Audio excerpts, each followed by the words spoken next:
He offered coins without questions. She scrubbed his floors and vanished by dusk. But when he trailed her home out of curiosity, what he found shattered something deep in him, and changed everything he thought he knew about quiet people. The only reason he noticed her in the first place was because she didn't speak. Not when he handed her the broom, not when she hauled water from the well, not even when she scraped blood from the floorboards where a wounded coyote had limped in during the storm last month. The first time Eli Mercer hired her, he figured she wouldn't last the day. She was small, maybe late 20s, with a quiet face and a spine that didn't seem to bend under exhaustion. Her clothes were stitched more than they were whole, and her boots looked like they might give out any second. But she worked like silence itself, thorough, invisible, never asking for more than what was promised. He paid her a silver coin that first evening, expecting her to count it, maybe haggle. She didn't. Just nodded, wiped her hands on her apron, and walked back toward the hills without so much as a goodbye. No wagon, no horse, no man waiting at the bend. She disappeared into the trees like she belonged to them. Eli didn't think about her after that. Not really. He was a man who kept to himself, widowed 5 years, former cattle runner turned surveyor, and living alone in a cabin 3 miles out of Wren Valley. But 3 weeks later she came again. Same hour, same silence, same work. Left the coin untouched on his table when he wasn't looking. He watched her the 3rd time she came, then the 4th. Something about the way she moved struck him, not like someone used to labor, but like someone who had no choice in it. Like someone always waiting for the next blow to fall, even in silence. By the 5th visit he knew her name. It wasn't from her lips, he never heard her speak a word, but from a note scrawled on a small cloth satchel she left by the door. Myra Jansen, neat handwriting, soft letters, no surname stitched in. The 6th time Eli followed her. He didn't mean to, not really. But dusk came fast and he found himself on the porch watching her vanish again into the thick line of trees at the edge of his clearing.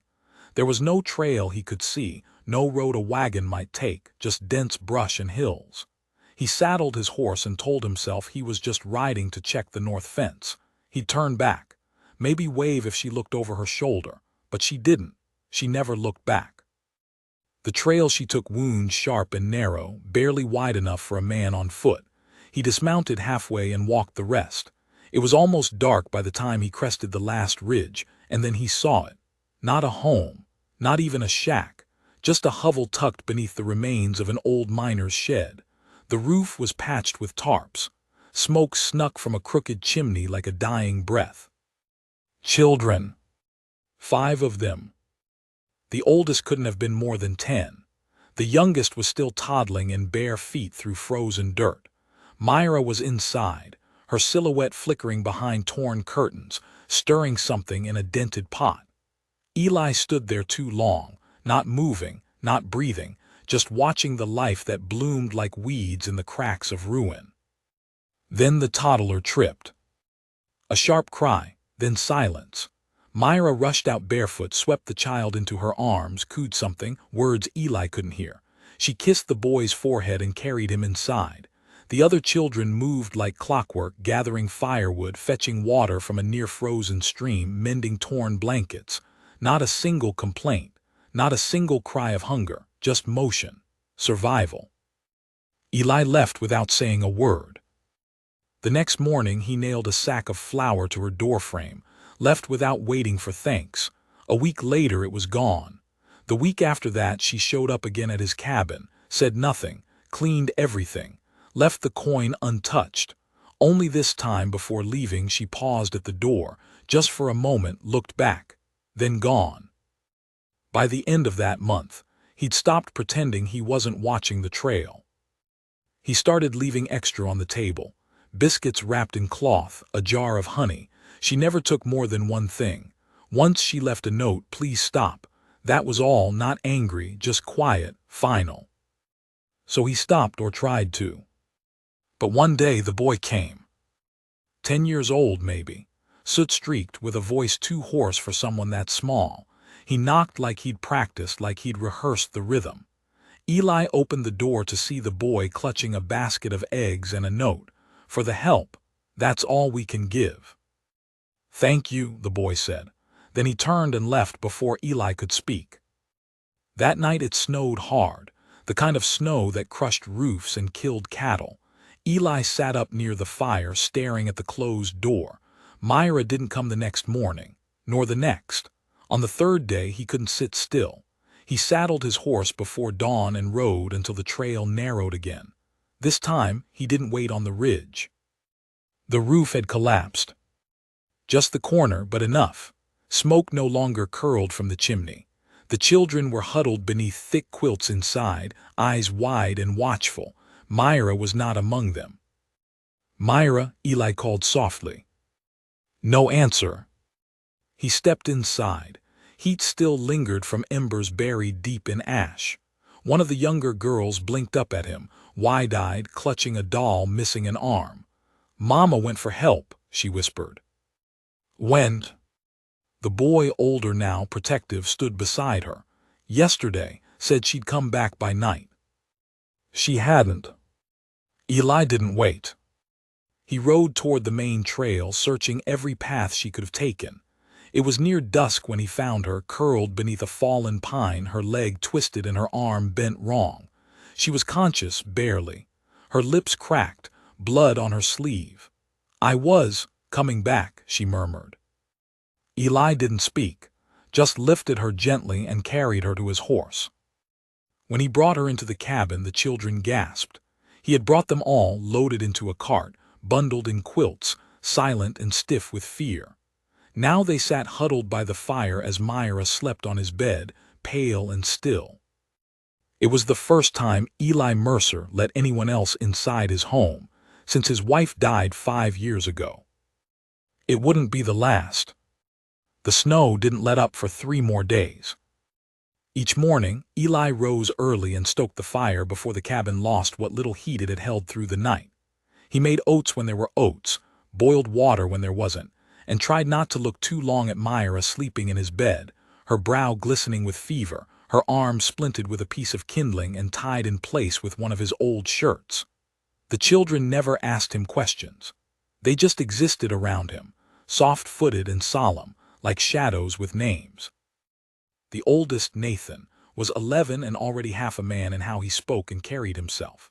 He never left Myra's side for long, not unless it was to fetch more wood or soothe the younger ones when they cried. Lissa was next, 9, with sharp eyes and hands that knew how to thread a needle better than most grown women Eli had met. She was the one who organized the quilts at night, who portioned the bread carefully into even strips, who kept Ben, Tommy, and Clara close whenever a door opened. Ben was 7, already missing 2 front teeth, and still kept a slingshot tucked into his waistband like he might need it.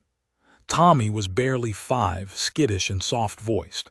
And Clara, the baby, was just 3, still sleeping with one thumb in her mouth and the other wrapped around the hem of her sister's skirt. They took up space Eli hadn't realized his home had. His floor creaked more. The fireplace burned faster. The room felt smaller, warmer, more alive than it had in years. But it wasn't the noise or movement that unnerved him. It was the quiet gratitude. The way they thanked him without words. The way Nathan nodded when Eli handed him a plate. The way Lissa folded his shirts after drying them. The way Clara offered him her ragged doll as a trade for a warm mug of tea. These were children, used to paying for kindness. He didn't ask about the man who'd fathered them. He didn't need to. He saw the answers in Myra's face when she stirred, half-conscious, eyes darting to count the children before she even registered where she was. He saw it in the way the kids flinched at the sound of boots on wood. He saw it in the bruises that hadn't fully faded from Myra's ribs. By the 4th day, Myra finally sat up on her own. Her lips were dry, but her voice, when it came, was clear and even. "I told you not to follow me," she said. Eli, kneeling to check her bandage, didn't look up. "You told me a lot of things without saying a word." She winced as he adjusted her splint. "You should have left us there." "I did," he said quietly, "once." She didn't reply, just closed her eyes and leaned back, her breath catching for a moment as pain stitched itself through her side. The fire cracked between them, filling the space where too many things wanted to be said. Later that night, he found Nathan sitting on the porch, wrapped in one of Eli's coats, watching the moon drag silver light across the trees. Eli joined him without speaking, settling onto the top step. They sat in silence for a while before the boy finally spoke. "She doesn't sleep much," Nathan said. Eli nodded. "She gets up when she thinks we're out, checks our shoes, our coats, makes sure we got enough food packed in the sacks. She always thinks she's gonna have to run again." Eli turned to look at him, surprised by the calm in his voice. "You ever ask her why?" Nathan shook his head. "Didn't have to." They didn't speak again after that. Not that night, but something shifted between them. The boy stood a little taller the next day. Eli stopped waiting for thanks. That week he repaired the broken sled behind the cabin and hitched it to his old mule. Hauled back 2 sacks of flour and a half-cured ham from Wren Valley. Told the shopkeeper he'd taken in a distant cousin, then left before the man could ask anything else. When he came back, Myra was sitting near the fire, her hair still damp from a wash, holding Clara in her lap. "You're not obligated," she said simply when he set the supplies down. "Neither are you," he replied. And that somehow settled it. It wasn't a decision. There were no declarations, no promises exchanged under candlelight, just a quiet series of choices. Myra stopped leaving after supper. The children unpacked their few belongings into the corner shelves. Ben asked if he could sleep in the loft. Lissa started keeping track of meals. Nathan offered to help Eli fix the chicken coop. Myra began mending the seams of Eli's shirts without comment. And Eli, without realizing, started looking forward to the sound of small footsteps in the morning. But peace never holds in places like Wren Valley, not for long. It was nearly 2 weeks before anyone came asking. The first was a woman, older, pinched face, hair pulled back so tight it looked like it hurt. She rode up to the cabin midday, dust on her boots and disapproval in her eyes. She barely glanced at Eli before demanding, "You seen Myra Jansen?" Eli stood on the porch, arms crossed. "Who's asking?" "Her husband's cousin," the woman lied. He didn't flinch. "That's so. She's taken something, ran off with the children."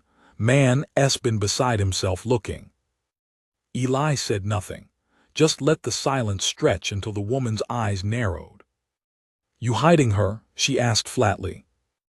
"Lady," he said, voice low, "if I was, I wouldn't tell you."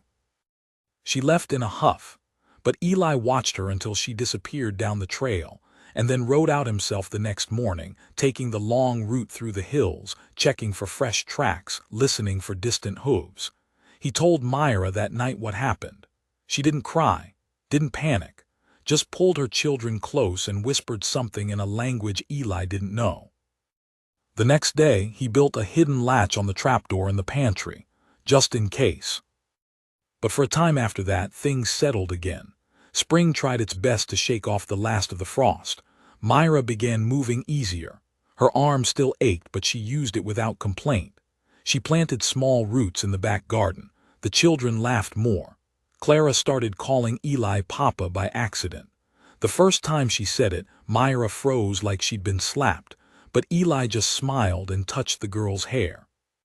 Still beneath the warmth, Eli felt it, that pull of something unfinished, like breath held too long, a storm circling just beyond sight. He'd seen it before. He knew its scent. It came on a Tuesday. Eli was out with Nathan and Ben repairing the west fence when they saw the rider. Dark coat, black horse, straight-backed and slow-moving, like a man who didn't expect trouble but knew what to do if it came. Eli told the boys to stay back.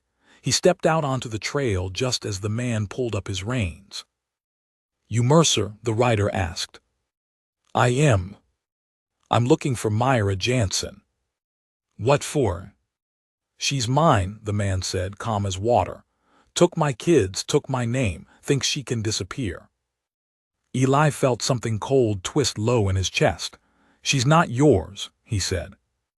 The man dismounted slowly, unhurried, confident. "She will be." And then, without warning, the man smiled, a slow, knowing curve of the mouth. "She was always good at making men think they were saving her," he said. "You'll see." Eli didn't reply, didn't move. But that night he slept with his boots on, kept a lantern burning low. And when he heard Myra's footsteps in the hall, saw her silhouette pause near the doorway, he knew she'd heard every word. The wind shifted the next morning. The air felt different. And Eli Mercer, once a man who swore he'd never open his door to another soul, found himself checking the windows, counting firewood, measuring distance between the cabin and the tree line. Something was coming. He just didn't know when. It began with the dog.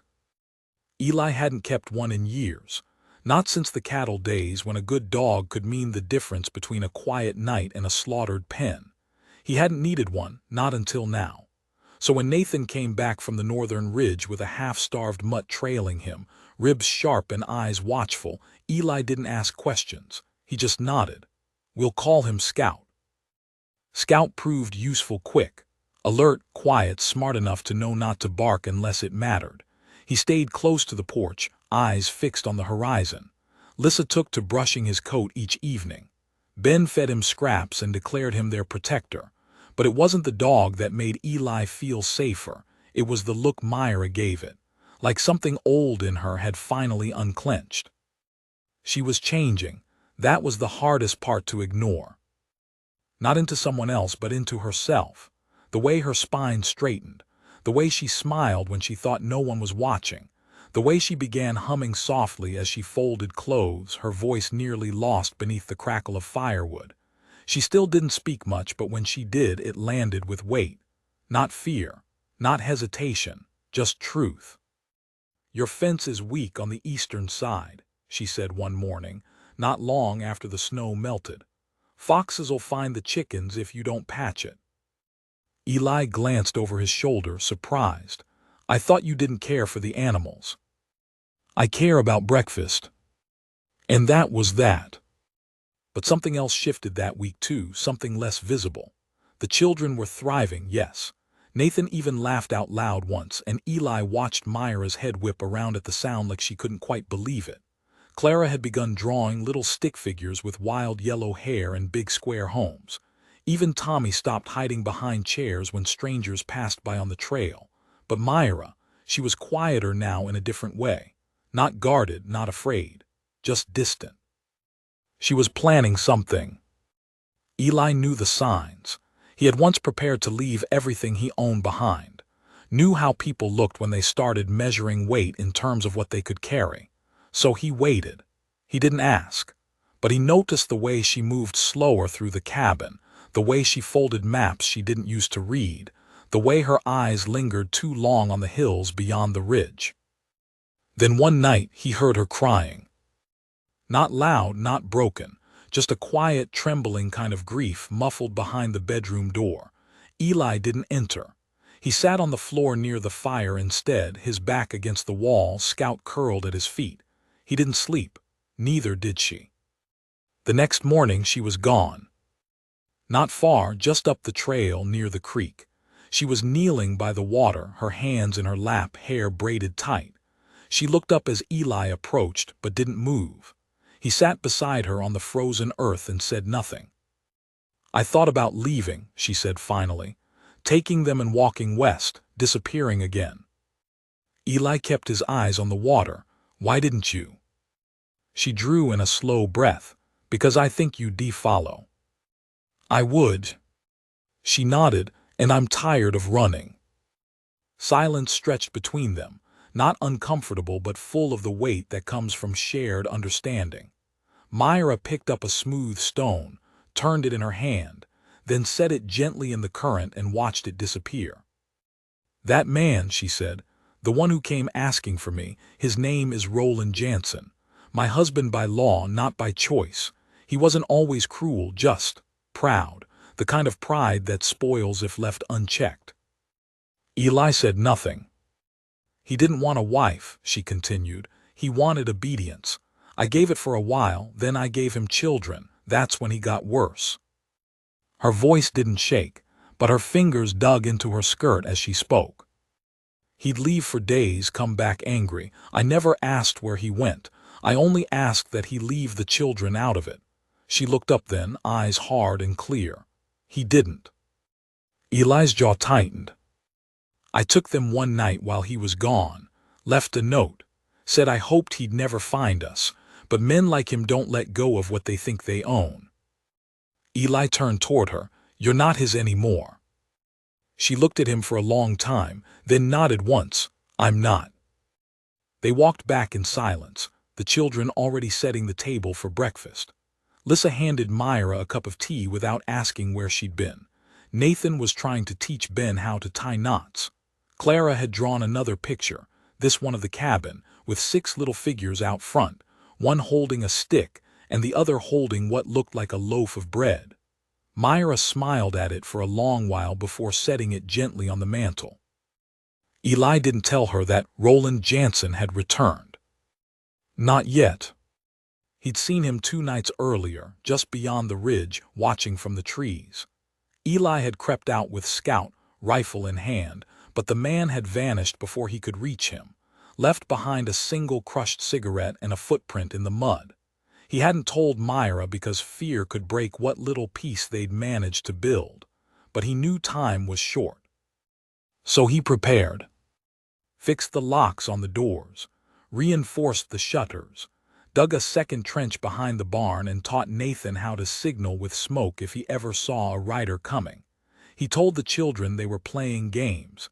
He told himself he was just being cautious. But Myra knew. He caught her watching him late one night as he double-checked the bolt on the front door. Her eyes were steady.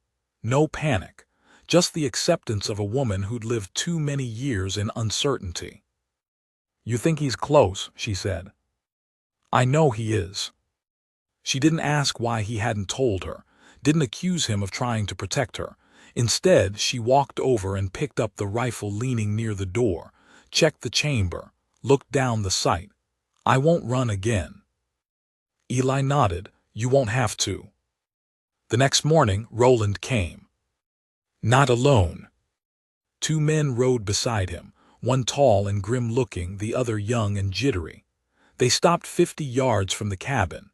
Eli stepped onto the porch, rifle slung across his back.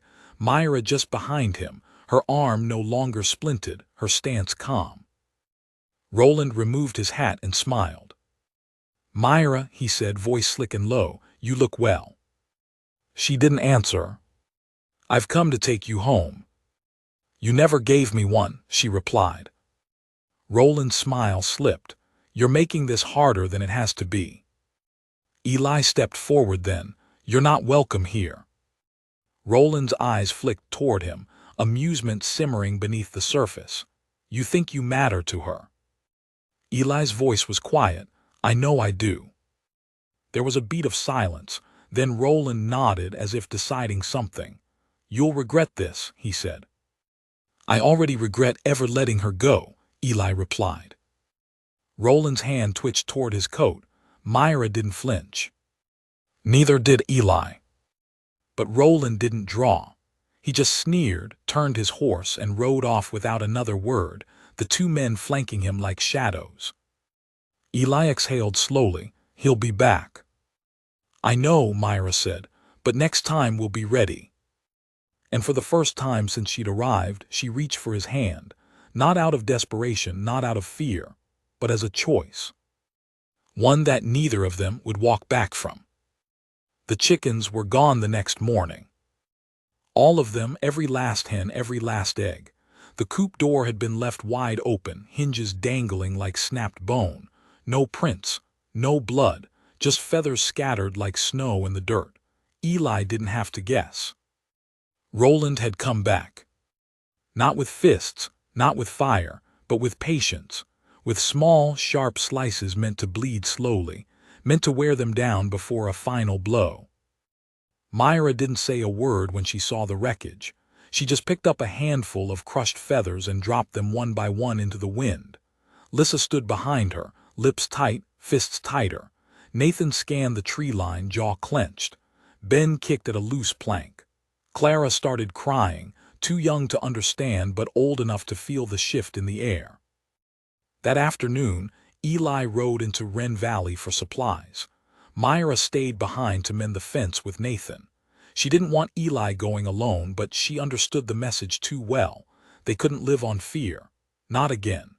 Not even if it curled under the door at night and whispered like a knife through darkness. The town had changed since he'd last been. People stared longer, whispered more. The story had started to spread, not just that he'd taken in a woman and her children, but which woman. Whispers of theft, betrayal, wandering bloodlines. Eli didn't flinch. He bought flour, salt, dried beans. Replaced the axe Roland had split down the handle and left embedded in the porch post sometime during the night, a jagged symbol more than a threat. He rode back slower than usual. Something in his gut coiled wrong. The moment he stepped into the clearing, he saw it. The shed behind the barn was burning. Not much left, just black beams and scorched earth, but it had been enough to frighten the horses, who now paced inside their pen, wide-eyed and restless. Myra was already throwing water, bucket by bucket, her movements tight and practiced. The fire was mostly out, but the smoke curled thick in the air, choking the last of the daylight.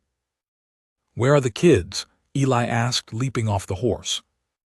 "In the cellar," Myra said, breathless. "Nathan took them when he saw the smoke."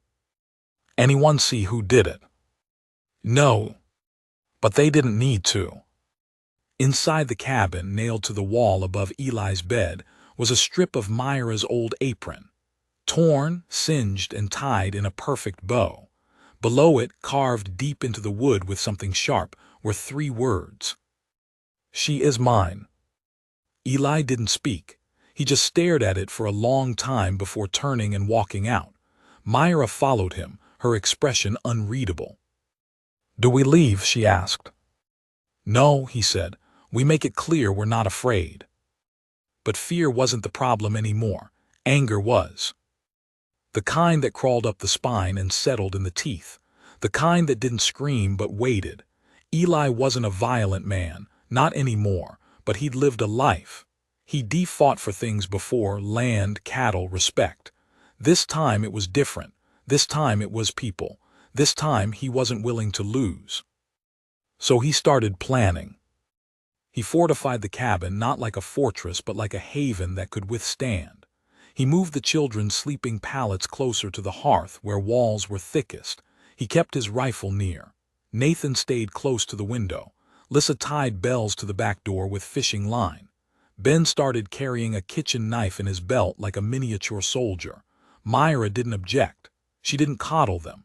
She taught them how to be careful, not scared. 3 days passed, then 4. No sign of Roland. Until the letter came. Eli found it nailed to a tree stump near the edge of the property. Folded parchment, sealed in red wax like some gentleman's invitation. Inside, just 4 lines. "You made your choice. She made hers. The law is on my side. I'll come when I please." No signature, just a pressed thumbprint in blood. Eli brought the letter to Myra. She read it once, then again. Her hands didn't shake. "He's bluffing," she said. "He won't come with lawmen. He won't risk their questions." "He won't need them," Eli said. "He'll come with men who wear law on their lips and vengeance in their boots." Myra folded the letter and set it in the fire. That night Eli stood watch alone. The air was too still. Scout paced at the door. Myra didn't sleep but stayed near the children, her hand resting on Clara's back. Around midnight the wind picked up. Scout growled once, low and sharp, and Eli stepped onto the porch just in time to see lanterns bobbing in the darkness, 3 of them, weaving through the trees like fireflies with purpose. He didn't wait. He lit the signal torch near the barn, 3 bursts of flame meant for Nathan's eyes, a warning they'd practiced for 2 weeks. The boy would wake Myra. They'd go down into the hidden root cellar beneath the pantry, double-latched and reinforced with stone. The plan was never for Eli to fight. only to delay, long enough for them to vanish into the tunnel they dug into the hillside, long enough for them to live. But Eli didn't move. He stood on the porch, shotgun in hand, and waited. The first man stepped into the clearing, not Roland, one of his shadows, tall, thick-shouldered, carrying a rifle with more confidence than he'd earned. The second came next, younger, jittery, and then Roland, smiling that slow, poisonous smile. "You really think you're gonna stop me?" he called out, loud enough for the wind to carry it. Eli didn't answer. "You're a fool, Mercer. She's not worth dying for." That was when Myra stepped out. Not from the cellar, from the shadows behind the barn. She held the old hunting rifle Eli had kept stored away, her stance perfect, her eyes steady. "Then come and find out," she said. Roland froze. "Myra," he warned, tone sharp, "don't you dare." "You threatened my children," she said. "You burned what little we had. You think I'll let you near them again?" Roland took a step forward. She fired. Not to hit, but close enough. The shot ripped through the side of the tool shed, and the younger man dropped his gun and bolted into the trees. The other one hesitated, then cursed and followed. Roland stood alone. "You wouldn't," he said. "I just did." Eli stepped beside her then. "You've got nothing left here." "You think she'll stay with you?" Roland spat. "You think this is home?" Myra's voice was cold. "It's more home than you ever gave me." And then she lowered the rifle, not in surrender, in choice. "Go," she said, "before I change my mind." Roland stared at her, rage warring with disbelief. But something in her face, something final, broke him. He turned and walked away. The forest swallowed him whole. Eli didn't speak until the last of the lantern light disappeared. Then he turned to Myra. "You weren't supposed to come out." "I know. I could have handled it." "I know." He looked at her. "But I'm glad you did." And she nodded. Because this wasn't just about survival anymore. It was about reclaiming the right to stand and be seen. Inside, the children emerged slowly. Nathan still clutching the spare revolver Eli had given him. Lissa holding Clara tight. Ben staring out the window like a boy who had just watched his world shift. Myra went to them without a word, knelt, and pulled them all close. And in that moment, Eli Mercer realized something simple and final. This was no longer just his cabin. It was theirs. After the threat passed, quiet returned. But it wasn't the same silence. It was deeper, heavier, filled with the weight of what almost was. They de-survived the fire, but now came the ashes. And what they chose to build next would cost more than any of them knew. The forest held its breath for days. No birds sang. No wind stirred the pines. Even the creak of the woodshed door had lost its rhythm. Eli moved through the world like a man who knew peace was temporary, like a man counting his blessings while waiting for the toll. But Myra, she changed again. Not outwardly, not in ways that called attention, but in the way her hand lingered on Clara's curls a second longer, or the way she looked out the window just before dawn like she needed to see the sky before it changed again. She never asked if Roland was truly gone. Eli never promised he was. But they began to live again. Small things came first. Nathan started building a wooden box for the kindling, carving each corner with careful, deliberate strokes. Lissa planted beans along the back fence. Ben found a half-broken harmonica in one of Eli's drawers and carried it everywhere, playing sour, breathy tunes that somehow still filled the air with life. Tommy followed Myra like her shadow, always one step behind her boots. And Clara, bright, wide-eyed Clara, started sleeping through the night. Myra moved differently now. She no longer kept her satchel near the door, no longer left her boots half-laced for speed. She let herself take up space, stayed at the table longer, read aloud to the children in the evenings, stitched a quilt from old flannels that had belonged to no one in particular. It wasn't that she forgot. It was that she allowed herself to live in something bigger than fear. And Eli, he let her. He fixed things she didn't ask him to. Tightened the hinges on the pantry door so they didn't squeal in the dark. Found a second-hand pair of boots for Lissa on his next trip to town. Built a tiny shelf above the hearth so Myra could line it with what she called her pretty useless things. A blue stone from the creek, a pine cone shaped like a rose, the child's drawing of their cabin framed in worn barnwood. Still, even comfort has sharp corners. It came on a Sunday afternoon. The weather had warmed enough for the children to play near the stream. Myra stood waist-deep in laundry, her hands raw from soap and water. Eli had taken to mending the barn roof, balancing on the slats in the pale sun. The air was calm, too calm. Scout barked once. Then again. Eli turned toward the tree line. Nothing, but the bark didn't stop, it changed. Low, urgent, a warning, not a greeting. Myra looked up, eyes narrowing. She dropped the wet shirt back into the basin and dried her hands on her skirt. Eli climbed down from the roof and whistled, 2 short, sharp notes. The children came running. But no rider appeared. No crack of twigs, just quiet, dense, holding its breath. That night Scout wouldn't sleep. He circled the cabin over and over, ears perked, tail rigid. Myra sat by the hearth with the rifle in her lap. Eli didn't argue. He just pulled a chair beside her and poured them both coffee that had gone bitter from reheating too many times. "You think it's him?" she asked. "I think he's not far," Eli said, "and I think he's waiting for us to get comfortable." Myra stared into the fire. "He'll try something different next time. He won't get the chance." But despite the words, neither of them felt steady. The next few days were quiet, but not in the way they hoped. It was the kind of quiet that frayed the nerves, made every creak in the floorboards feel like a footstep. Myra doubled the food storage. Lissa kept the baby close. Nathan slept with a hammer under his pillow. No one said anything, but no one slept deeply either. Then came the letter. Not nailed this time, not tossed in anger. Delivered. A man rode in late afternoon, a stranger. Clean-shaven, tidy coat, polite voice. Said he was from the county registrar's office. Said he was there to discuss a custodial matter involving Myra Jansen and her children. Eli didn't let him pass the porch. "We're not interested in discussing anything," he said. The man smiled.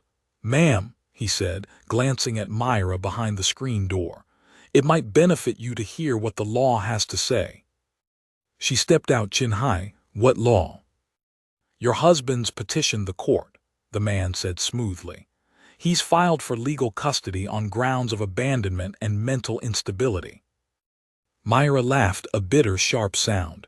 "Instability, he broke my arm." The man didn't blink. "Do you have proof?" Eli stepped forward. "You can leave now." "I suggest you come to the hearing," the man said calmly, mounting his horse, "or it'll be decided without you." He left a sealed envelope behind. Myra didn't open it. She burned it instead. But it changed things. Not because they believed the law would side with Roland, but because they knew it could. "I don't have documents," she said quietly to Eli later that night. "No papers, no wedding certificate, no birth records, nothing but their names and my word. That's enough for me. It won't be for them." Eli didn't know what to say. He was a man who had built his life without paperwork, without signatures. He didn't understand a world where family had to be proven. So Myra made a decision. "We need to talk to the Reverend," she said. "The one in Wren Valley. He knew me, knew what Roland was like. He may not speak for me, but he might not speak against me either." Eli hesitated. "If Roland's still nearby." "He already knows where I am." So they packed the children and made the trip 2 days later, leaving before dawn. Myra wore her hair pinned tight. Lissa held Clara close. Nathan rode in the back with the rifle across his lap. Eli drove the wagon, silent, focused. Wren Valley never looked smaller. The buildings felt like they leaned inward now, listening, judging. The Reverend was an old man, thin, eyes like clear water. He remembered Myra too well, remembered Roland too. He didn't say much, didn't offer kindness. But when Myra asked if he'd speak on her behalf if called, he gave a single nod. "I don't get involved in family business," he said, "but I'll tell the truth." It was more than she'd hoped for. On the way back, they stopped for supplies. Myra took the children to the feed store. Eli went to pick up flour. He didn't see Roland until it was too late. The man stepped out from between two buildings, walking like he had all the time in the world. No rush, no fear, just the same confidence that had carried him through every lie, every bruise, every court filing. "I'm glad you came," he said. Eli didn't move. Roland smiled. "They'll take my side. They always do, especially when the woman doesn't even know how to sign her name proper." Eli's fist moved before he thought. Just one hard and fast, years of anger behind it. Roland staggered back, nose bleeding. "You don't speak her name again," Eli said, voice low. "You don't come near her. You don't breathe in her direction." A few townsfolk had gathered, but no one said a word. Roland didn't hit back, just wiped the blood and smiled. "You'll see," he said. "The law's slow, but it doesn't forget." They rode back in silence. The wind picked up. The sky turned brittle. And that night, Myra stood outside long after the others went to sleep, her shawl wrapped tight, her hands gripping the porch rail like it was the only thing keeping her upright. Eli joined her slow. "We'll fight him," he said. She didn't look at him, just said, "I'm not afraid of losing them. I'm afraid of what I'll become to keep them." "You won't become anything you're not already," he said gently. And for once she leaned on him, just for a moment, just enough. Because love wasn't declarations or rings or church vows. Sometimes it was silence shared at the edge of the dark. And both of them knew, in their bones, that Roland hadn't played his final hand. Not yet. The summons came wrapped in official wax, but the fear it carried had nothing to do with paper.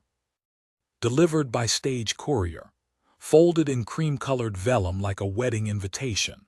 The lettering, sharp, precise, declared a date, a time, and a location. County Court, 3 days ride south, where Roland Jansen intended to reclaim what he claimed was his by birthright and marriage. Eli watched Myra read it by firelight. She held the paper like it might tear under her grip, eyes scanning and rescanning as if willing the words to change. But they didn't. The court would listen. The judge would decide. And Myra, who had never been allowed to testify for herself, would have to stand alone. Except she wasn't alone. Eli placed his hand over hers, steadying it, grounding her. "We'll go," he said. "We can't take the children." "No," he agreed, "but they'll be safe here. Lissa's strong. Nathan knows what to do. We taught them." Myra didn't speak for a long time, just stared at the flame like it might answer for her. Then finally, "If they take them from me." "They won't." But the thought hung in the air like smoke, bitter, lingering. They left at first light 2 days later. Eli hitched the wagon tight. Myra wore her one decent dress pressed clean, her braid pulled low, tight against the wind. They left the children with enough food, enough water, and the kind of goodbye that felt more like a promise than a parting. Ben clung to her skirt. Clara sobbed. Nathan stood silent, eyes blazing. "I'll bring her back," Eli told them. And then they rode south. The journey felt longer than it was. The world changed around them, snow giving way to thaw, brown hills turning soft with spring. They didn't speak much, but they didn't need to. Myra's hand in his lap was enough. Her silence was not fear anymore. It was resolve. They reached the courthouse before dusk on the 3rd day. A wide building with whitewashed columns and chipped steps, its paint curling like old paper. Men stood around the steps, smoking, muttering. The clerk waved them in without looking up. Inside it smelled of dust and old sweat. The pews creaked. The judge, an older man with pale eyes and a face carved from fatigue, sat like a stone figure behind the bench. Roland was already seated. Clean-shaven, suit-pressed, smug. Myra didn't look at him. The hearing was short. Questions were asked, documents presented. Roland had witnesses, a banker who claimed Myra abandoned her accounts, a cousin who'd never met the children but vouched for Roland's steady character. And then Roland himself stood and painted himself the victim. "She left without warning," he said, voice calm, even. "Took the children, no note, no reason. I searched for years. I only want what's mine, my wife, my family." And when the judge asked if Myra wanted to respond, she rose, not with hesitation but with purpose. "My children are not property," she said, "and I was never yours." The courtroom fell silent. "I fled with bruises," she continued. "I fled because my oldest son asked me to, because he saw what kind of man you were before I could shield him from it, because my daughter started to cry when you entered a room." She turned to the judge. "I have no papers, no money, but I have their trust, their love. I never abandoned them. I saved them." And then she sat. The judge said little, just looked between them with eyes that had seen too much. Then he dismissed the hearing, promising a written decision within the week. Outside, the air felt too still, like a world waiting to exhale. Myra didn't speak on the wagon ride home. Eli didn't push. But when they reached the ridge and saw smoke curling soft from the cabin chimney, something in both of them finally eased. Until they saw what was hanging on the porch. A doll. Clara's favorite, stained, torn. Nailed to the wall like a crucifix. Myra gasped, leaping from the wagon before the horses even stopped. She yanked the doll down with trembling hands, clutched it against her chest, her eyes wide, her mouth silent. Inside the cabin, nothing was broken. But nothing was whole either. The cellar door was wide open. The food stores untouched. And on the table, written in chalk, "You lose." Lissa was gone. Nathan, Ben, Clara, Tommy. No notes, no footprints, no sign of struggle. Just absence. Eli fell to his knees. Myra stood like a statue, her hands still wrapped around the doll. Then she whispered one word. "Where?" Eli looked up. Where would he take them? He closed his eyes, thought like a man possessed. And then he remembered. South Ridge, past the split in the creek where Roland's cousin once owned a hunting cabin. Empty now, remote, no law, no eyes. Myra. But she was already moving. Already untying the horse, already in the saddle. Eli followed. They rode like fire through the hills, dusk bleeding into night. No words, just the sound of hooves and heartbeats. The cabin appeared at the edge of a hollow, small, dark, quiet. Too quiet. Eli tied the horses back, crept toward the door, rifle drawn. Myra held a blade in one hand, the doll in the other, as if Clara could still feel her near. Then a sound, a cry, muffled. Inside. They moved fast, no hesitation. Eli kicked the door in. What they found wasn't what they feared, but it was close. The children were huddled in one corner, ropes loose, faces pale. Nathan stood in front of them like a wall. Roland sat across the room, drunk, glass in hand, pistol on the floor near his boot. "You came," he slurred. Myra stepped forward. Roland raised the glass, cheers to the end. She didn't answer, just crossed the floor, dropped the doll at his feet and picked up the pistol before he could blink. Then she turned her back to him. "Come on," she told the children, "time to go." Roland didn't follow. Didn't fight. Just laughed. As they left the cabin, Eli looked back once. And saw Roland still sitting in the dark. Alone. broken. By the time they reached home, the sun was rising. Lissa held Myra's hand like she'd never let go. Clara slept in Eli's arms. Ben cried without sound. Nathan walked barefoot but upright, strong. Inside the cabin, Myra collapsed onto the floor, the doll still in her hand. And for the first time since she'd met him, Eli wept. Not because of pain, but because it was over. Or at least this part. The days that followed passed not like time but like healing, slow, uneven, never in a straight line. The cabin, once a place of shelter, had become something more, not just four walls, not a hiding place, a beginning. The kind Myra had never been allowed to imagine for herself, not even in her boldest, most reckless thoughts.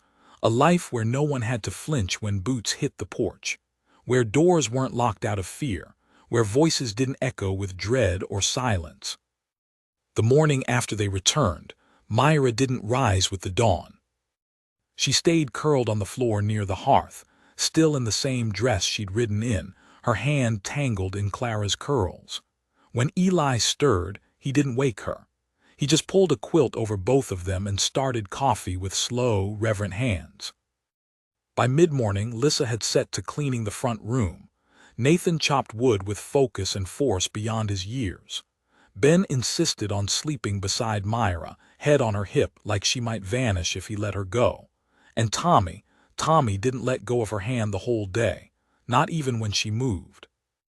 No one asked where Roland had gone. They didn't need to. Sometimes the worst punishment isn't death. It's knowing you've lost, fully and forever, and being forced to live with the quiet that follows. The next day, Myra bathed. She dressed in clean clothes, pulled her hair back with the ribbon Clara had once knotted around a stick doll, and stepped onto the porch with a face that looked 10 years older and 20 years stronger. "I want to rebuild the chicken coop," she said to Eli. He didn't blink, just stood, nodded, and fetched his tools. They worked all day. Nathan helped dig the foundation, Lissa fetched nails and wood. Ben wandered in and out with Scout, who hadn't left Myra's side since their return. Myra kept busy, measuring each board twice, hammering each nail with precision. She didn't talk much, but her silence didn't hang heavy. It was focused, certain. The coop went up by sunset. And when the last beam was set, Eli handed her the hammer. She drove the final nail. That night they all ate together, not just eating, celebrating. Nathan told a joke badly. Lissa rolled her eyes. Ben fell asleep in his soup. Clara chased fireflies just beyond the doorway, her laughter floating like music through the trees. And when Myra looked at Eli across the table, something in her eyes softened. "Will you come with me tomorrow?" she asked. "Where?" "Wren Valley. I want to file papers." Eli sat back. "Papers?" "For the children," she said. "If something happens to me, I want their names protected. I want this place to be theirs." Eli nodded, "Of course." But Myra didn't stop there. She hesitated, then looked down at her hands. "I want to change my name." Eli's breath caught. "To what?" She looked at him, not shy, not uncertain, just steady. "To Myra Cooper." A long silence fell between them. Eli stood slowly, crossed the room, and knelt beside her. "You don't need to take my name," he said. "I know," she replied, "but I want it, not because I'm yours, because I'm not his." He didn't touch her, just sat beside her. And for the first time since that knock on his door, he smiled. The next morning they rode together again, this time not in desperation, not in fear, but in purpose. The courthouse clerk raised an eyebrow when Myra handed her the form. "Cooper, huh?" she said. Myra nodded. "That's right." The clerk stamped it without ceremony. "Well, Miss Cooper, welcome to Wren County." It wasn't a wedding. There was no preacher, no rings, no vows whispered over candlelight, but Myra held the signed paper with a reverence deeper than any ceremony could give. It wasn't about Eli, not directly. It was about becoming something more than what she'd endured, a self she chose, a family she claimed, a future she named. When they returned to the cabin, Scout was the first to greet them. Then came Nathan, dragging a broken chair he wanted help fixing. Lissa was teaching Clara to braid grass into crowns. Ben had a splinter in his thumb and insisted only Myra could remove it. Tommy showed off a lizard he'd caught and named Sheriff. The sun was high, the porch smelled of pine and bread. And for the first time, Myra stepped into her home, not as a guest, not as a fugitive. As Myra Cooper. Weeks passed, the rhythm returned. Not the same rhythm, something new, stronger. Myra taught the children how to preserve berries. Eli showed Nathan how to build a windbreak. Lissa read to Clara by lantern light, and Ben learned to whistle poorly but loudly. Myra repainted the cabin shutters. Green, hope-colored, she called them. One evening, as the sky turned the shade of ash before stormlight, Eli took Myra's hand on the porch. "I want to build something." She glanced at the cabin. "You already did." "No," he said, "for you, for all of you." He led her around the back of the barn, where an open plot stretched wild with weeds and memory. "I want to build a second cabin here," he said, "for the children, for when they're grown, a place that's theirs." Myra blinked hard, swallowed. "That's a long time away." "Not really," Eli said, "not if we want to get it right." She nodded once, then twice. "Let's do it," she said. They began the next morning. It wasn't grand, just beams, boards, sweat, but each plank carried intention. Each nail was a choice, and as it rose, so did something inside them all. Not just safety. Legacy. One night, after the children had gone to bed and the stars blinked sharp overhead, Myra stepped outside and found Eli at the edge of the trees. She didn't speak right away. "Then, do you ever wonder how different your life might have been?" He looked at her every day. "And do you regret it?" He thought for a long time. "No," he said, "because it brought me here." She leaned into him, and for the first time kissed him. It wasn't passionate, it wasn't desperate. It was simple. Certain. Years would pass. Ben would grow tall and loud. Lissa would marry a traveling bookkeeper and name her first daughter Myra. Nathan would take over the land, add 2 more cabins, and teach his children how to split wood without wasting strength. Tommy would become a teacher. Clara would become something none of them could yet imagine, bright, brilliant, bold. And Myra would become the woman she'd always been underneath the scars, a matriarch, a legend, a story whispered between fence posts and firelight, not because she was saved, but because she rebuilt, because she endured, because she dared to love again. And Eli. He'd sit beside her every evening on that porch, watching their world grow from the seeds they never meant to plant. Not just survivors, not just protectors. Family.